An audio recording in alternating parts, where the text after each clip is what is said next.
ہی زندہ کہو گے تو نجات دی جائے گی۔ عبداللہ ابن مسعود یہ جانتے تھے، یہ سوال پیدا ہوتا ہے کہ رسول کے نام پہ کیوں چھوڑ دیا؟ کیونکہ وہ یہ جانتے تھے کہ اللہ بھی اسی نام پہ بخشنے والا ہے، اللہ بھی اسی نام پہ چھوڑنے والا ہے، اللہ بھی اسی نام پہ چھٹکارا دینے والا ہے۔ حضرت آدم سے پوچھو کہ کیسے چھٹکارا ملا، فرمائیں گے کہ اسی نام کے ذریعے چھٹکارا ملا۔ نوح سے پوچھو کہ کشتی کو کنارہ کیسے ملا، کہیں گے کہ اسی نام کی برکت سے کنارہ ملا۔ آپ سوال کرتے چلے آئیں، جواب ملتے چلے جائیں گے۔ حضرت اسماعیل سے پوچھو کہ کس طریقے سے نجات نصیب ہوئی، چھری گردن پہ چل کیوں نہیں رہی تھی؟ اسی نام کی برکت، اسی نام کی برکت تھی کہ جس نام پر اللہ نے اپنے نام کو جوڑ دیا، لا الہ الا اللہ محمد رسول اللہ۔ فرمایا اذا ذکرت ذکرت معی، جب میرا ذکر ہوگا میرے ساتھ تیرا ذکر ہوگا۔ تو نبی کریم صلی اللہ علیہ وسلم بات یہ چل رہی تھی کہ وہ بے نیاز ہو کر اور رب کائنات ہو کر اپنے ایک رسول کی ناز برداری کرے، اتنا بڑا مرتبہ عطا فرما دے، اور اس کے بعد انسان، مٹی سے بنے ہوئے انسان، گناہگار انسان اپنی عقل کے مطابق ان کے مرتبے طے کرتے ہیں، مناسب نہیں۔ آپ ذرا بخاری شریف اٹھا کر دیکھیں، بخاری کی صحیح روایت ہے، نبی کریم صلی اللہ علیہ وسلم تشریف فرما ہے، آپ کا کرتا مبارک بوسیدہ ہو گیا ہے، آپ کا کرتا پرانا ہو گیا ہے، بوسیدہ ہے، پیبند لگے ہوئے ہیں، کسی نے آپ کو ایک کرتا نظر کیا، آپ نے قبول فرمایا، آپ نے زیب تن فرمایا، ابھی آپ نے پہنا ہی تھا کہ ایک صحابی نے سوال کر دیا، یا رسول اللہ مجھے عطا کر دے، اور وہ بارگاہ محمدی ہے کہ جہاں سے کوئی خالی واپس نہیں ہے۔ شاعر کہتا ہے کہ درے رسول پر ایسا کبھی نہیں دیکھا، درے رسول پر ایسا کبھی نہیں دیکھا، کوئی سوال کرے اور وہ عطا نہ کرے، کوئی سوال کرے اور وہ عطا نہ کرے۔ اور ان کی سخاوت کی بات آئی تو مجھے تاجدار سنت کا ایک شعر پھر یاد آیا، فرماتے ہیں کہ ذکر کیا نوشیر واقع، نام حاتم کا نہ لو ان کی عطا کے سامنے، نام حاتم کا نہ لو ان کی عطا کے سامنے، ذکر کیا نوشیر واقع مصطفیٰ کے سامنے۔ تو اس نے کہا، صحابی نے کہا یا رسول اللہ عطا کر دے، آپ نے فوراً اتار کر عطا کر دیا۔ نبی کریم کی سخاوت، انسان اپنے آپ کو کہتا ہے کہ عبادتوں کے دم پر تہجد اور نوافل کی کثرت سے نبی کے برابر ہو سکتے ہیں۔ نبی کریم صلی اللہ علیہ وسلم کے پاس 90,000 درہم کہیں سے آئے، آپ نے اپنے گھر کے باہر ڈھیر لگایا، فرمایا بلال مدینے کی گلیوں میں اعلان کر دو، جو ضرورت مند ہو یہاں سے آ کر لے جائے۔ لوگ آئے، اپنی ضرورت کے مطابق لے کر چلے گئے، 90,000 درہم خرچ ہو گئے۔ آخر میں ایک آدمی آتا ہے، کہتا ہے یا رسول اللہ میری ضرورت، آپ نے فرمایا کہ بھائی تم آئے ہو تو درہم تو ختم ہو گئے سارے، اب تم آئے ہو تو بازار سے میرے نام پر ادھار لے لو، جب میرے پاس پیسے ہوں گے میں ادا کر دوں گا۔ یہ حال ہے محمد رسول اللہ، آپ اقامت ہو چکی ہے، آپ مسلح پر اللہ اکبر کہہ کر نیت باندھنا چاہتے ہیں کہ گھر کے دروازے پر کسی فقیر نے آواز دی، آپ مسلح چھوڑ کر اس کے پاس چلے گئے، اس کی حاجت پوچھی، گھر سے لا کر اس کو سامان دیا، اس کے بعد آپ نے آ کر مسلح کا امامت کیا۔ اب انسان نے سوال کر دیا رسول اللہ کرتا عطا کر دیجیے، آپ نے کرتا عطا کر دیا۔ صحابہ نے کہا کہ بھائی تمہیں شرم آنی چاہیے، نبی کریم کے پاس تو ایک ہی کرتا تھا، پرانا کرتا تھا، کچھ دنوں پہننے دیا ہوتا نیا کرتا، اس کے بعد لیتے، تمہارے پاس تو کئی کرتے ہیں، تم اس کرتے کا کیا کرو گے؟ سوال پیدا ہوا نا کہ تم اس کرتے کا کیا کرو گے؟ اب میں آپ سے سوال کرتا ہوں، ہم لوگ ہوتے تو کیا کہتے ہیں کہ پہنیں گے، گھر میں رکھ لیں گے، سنبھال کے رکھیں گے۔ آپ کہو گے، میں کہوں گا کہ میں اس کرتے سے برکت حاصل کروں گا تو فتویٰ لگ جائے گا کہ برکت تو صرف اللہ دیتا ہے، برکت تو غیر اللہ کے پاس نہیں ملتی، یہ تو شرک ہو گیا، یہ تو بدعت ہو گئی۔ بخاری پڑھیے، صحیح بخاری ہے، صحابی سے پوچھا کہ تم کرتے کا کیا کرو گے؟ صحابی کہتا ہے لا اتبرک بہا واکفن فیہا، میں اس سے برکتیں حاصل کروں گا اور جب مر جاؤں گا تو اسی کرتے میں قبر کروں گا۔ نعرہ تکبیر، نعرہ رسالت، جشن قادری، حضور صاحب سجادہ حضرت مولانا عتیق قادری، نعرہ تکبیر، نعرہ رسالت۔ فرمایا عرض برکتیں حاصل کروں گا، لا اتبرک بہا، اس سے برکتیں حاصل کروں گا، وہ ابفل فیہا، اور اسی میں میرا کفن بنایا جائے گا۔ آپ بتائیے کسی کے کرتے چوہے میں کفن بنایا جاتا ہے؟ نہیں بنایا جاتا ہے۔ صحابی کا عقیدہ یہ ہے، ہم خاجیہ کا عقیدہ نہیں ہے، یہ صحابی کا عقیدہ ہے کہ نبی کے کرتے میں حضرت انس فرماتے ہیں، ان کے پاس نبی کریم کا منہ مبارک روایتیں ہیں، فرماتے ہیں جب مر جاؤں، جب مجھے دفنانا، جب قبر میں اتار دینا، تو میرے دونوں ہونٹوں کے بیچ میں نبی کا منہ مبارک رکھ دینا۔ قبر کی رات اندھیری ہے، مجھے روشنی چاہیے، مجھے نور چاہیے، نور کس سے ملے گا؟ اس کالے بال سے نور ہے۔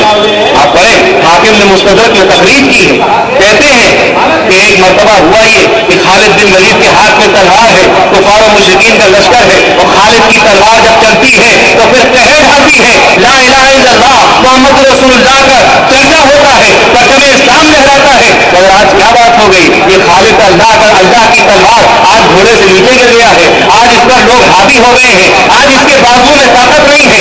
آج کیا بات ہے کہ خالد زمین پر گر رہے ہیں، خالد رو رہے ہیں، افسوس کرتے ہیں اور کہتے ہیں کہ میں ایک چیز بھول کر آ گیا ہوں، اتنے میں دیکھا کہ دھول ہو رہی ہے۔ میں آپ کو تفصیل میں نہ جاتے ہوئے سرسری طور پر بتا رہا ہوں، حاکم نے مستدرک میں تفریح کی ہے، لکھا ہوا ہے، آپ اٹھا کر کتاب دیکھ سکتے ہیں۔ حاکم کہتا ہے کہ یہ ایک دھول ہو رہی ہے، دیکھا کہ ایک سوار آتا ہے، اس کے ہاتھ میں چمڑے کی ایک ٹوپی ہے، اس نے جا کر خالد بن ولید کو وہ ٹوپی دی، آپ نے وہ ٹوپی سر پہ رکھی اور جو ہاتھ میں تلوار اٹھائی ہے تو جنگ کا نقشہ پلٹ دیا ہے۔ یہ وہی خالد تھے جو زمین پر گرے ہوئے تھے، اب یہ وہی خالد ہے کہ جن کی تلوار ہلتی ہے تو کفار و مشرکین کی گردن کٹر الگ گر جاتی ہے، اسلام کا بول بالا ہوتا ہے، جنگ کا نقشہ پلٹ گیا، اسلام کے لشکر کو فتح حاصل ہوتی ہے۔ اور مسلمان بعد میں پوچھتے ہیں کہ خالد ماجرا کیا تھا؟ کیا کھانا کھا کر نہیں آئے تھے؟ کیا ٹونک پی کر نہیں آئے تھے؟ کیا تم نے کوئی دوا کھا کر نہیں آئے تھے؟ کیا بات ہے، تمہاری لگ ہی نہیں رہا تھا کہ وہی خالد ہی کی تلوار ہے، تم تو گر گئے، تم تو کمزور تھے۔ اس چیز میں کیا تھا، وہ ٹوپی میں کیا تھا، وہ چمڑے کی ٹوپی میں ایسا کیا تھا کہ سر پہ آتے ہی تمہارے جسم میں بجلی کون گئی ہو اور تمہاری تلوار نے قہر لانا شروع کر دیا؟ آپ نے فرمایا اس ٹوپی میں ایسا کچھ نہ تھا، میرے سرکار کے منہ مبارک تھے جو میری ٹوپی میں سلے ہوئے تھے، اور میرا یقین ہے، میرا ایمان ہے کہ جب تک وہ ٹوپی خالد کے سر پہ نہ ہو، خالد میدان کارزار میں کچھ کر نہیں سکتا۔ اور دنیا نے دیکھا کہ جب وہ ٹوپی سر پہ آتی ہے تو جنگ کا نقشہ پلٹ جاتا ہے۔ یہ قوت کس کے نام ہے؟ اور آدمی کہتا ہے کہ تبرک بھی بدعت ہے، یہ آدمی کی نیاز نہیں کھاتے، تبرک ہے، خواجہ کا چھٹی کا دلیا نہیں کھاتے، تبرک ہے، تبرک ہے نا، اور تبرک کو بدعت ہوتا ہے۔ بخاری پڑھیے، بخاری آقا فرماتے ہیں آپ کے بال تراشے جاتے ہیں، آپ کے منہ مبارک زمین پر گرتے ہیں، آپ فرماتے ہیں یا آواز الحدی قسموا بین الناس، میرے بال اٹھاؤ اور لوگوں میں تقسیم کر دو۔ کیا مطلب ہوا کہ میرے بال پھینکنے کے لیے تقسیم کر دو، دو چار بال سب کو بانٹ دو تاکہ لوگ باہر کوڑے میں پھینک آئے، اس لیے تقسیم کر دو؟ بخاری کی حدیث ہے، فرماتے یا ابا طلحہ، اے ابو طلحہ قسموا بین الناس، یہ میرے کٹے ہوئے بال یہ لوگوں میں تقسیم کر دو۔ اور تبرک تقسیم کیا جاتا ہے، تبرک کیا ہوتا ہے؟ لوگوں کو تقسیم کیا جاتا ہے، تبرک برکت سے ہوتا ہے۔ وہ تبرک اب ہمیں 11ویں کا تبرک ملا، ہمارا ماننا ہے کہ برکتیں ہوں گی۔ اعلیٰ حضرت تاج الفہول محب رسول فقیر نواز فقیر قادری علامہ شاہ عبد القادر بدایونی فرماتے ہیں کہ جسے جنگل کا تیرے ایک دانہ بھی میسر ہو اسے برکت ہو لاکھوں سے یا محبوب سبحانی۔ ہمارا ماننا یہ ہے کہ جس کو غوث کے لنگر کا ایک دانہ مل جائے اسے لاکھوں سے برکت ہوتی ہے۔ تو اب سوچو کہ وہ تبرک وہ کوئی کھانے کا تبرک نہ تھا، وہ نبی کے ہاتھوں سے چبایا ہوا چھوارا اور کھجور نہ تھی، وہ نبی کا پیا ہوا پانی نہ تھا، وہ نبی کا چھوا ہوا سامان نہ تھا، وہ نبی کے جسم کا کرتا نہ تھا، وہ نبی کے کٹے ہوئے بال تھے جو جسم سے جدا ہو گئے تھے، جو زمین پر پڑے ہوئے تھے۔ آپ نے فرمایا ابو طلحہ قسموا بین الناس، لوگوں میں تقسیم کر دو۔ اور اسی تقسیم کا نتیجہ تھا، اسی تقسیم کا نتیجہ ہے کہ آج پوری دنیا میں منہ مبارک کی زیارت کرائی جا رہی ہے۔ وہ تقسیم تھی، نبی کی نگاہ دیکھ رہی تھی کہ قیامت تک آنے والی میری امت مجھے تو نہ دیکھ سکے گی مگر میرے منہ مبارک کی زیارت کر کے اپنے ایمان کو تازہ کرے گی، مجھ پر درود پڑے گی، مجھ پر سلام پڑے گی، برکتوں کے لیے میرے منہ مبارک کو رکھا جائے گا۔ اور آج بھی ہمارے یہاں پر بھی